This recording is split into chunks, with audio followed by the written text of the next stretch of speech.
తమ్ముడు చాలా మంది ఎపాక్సీ పెట్టుకోవట్లేదు, వాటర్ లీకేజ్ వస్తుంది అని అంటున్నారు. ఇప్పుడు మనం 5వ ఫ్లోర్లో ఉన్నాం. 5వ ఫ్లోర్లో మనం బాత్రూమ్ టైల్స్ వేస్తున్నాం కదా. సో దీనికి ఫ్లోరింగ్కి ఎపాక్సీ వేసుకుంటే మంచిదా, వేసుకోకపోతే మంచిదా? నీకు యాక్చువల్గా ఎఫెక్ట్స్ మంచిదని, ఎందుకంటే పౌడర్ అనుకో కొన్నాళ్ళకి నీ వాటర్కి పోద్ది. పోయిన తర్వాత ఎఫెక్ట్స్ అనుకో కొంచెం గట్టిగా ఉంటుంది.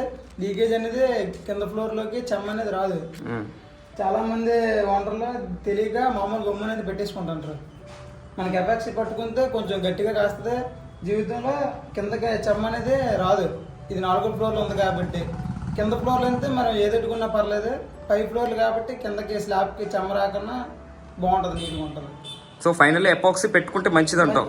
మొత్తం 10 ఫ్లాట్లు అంటే 20 బాత్రూమ్కి ఎపాక్సీ పెడుతున్నాం. సో ఎపాక్సీ పెట్టుకుంటే మంచిది. ఎపాక్సీ పెట్టుకుంటే మంచిది.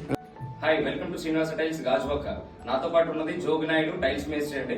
చూడడానికి వయసులో చిన్నోడ్లా కనబడుతున్నాడు కానీ వర్క్ అయితే చాలా చాలా బాగుంటది.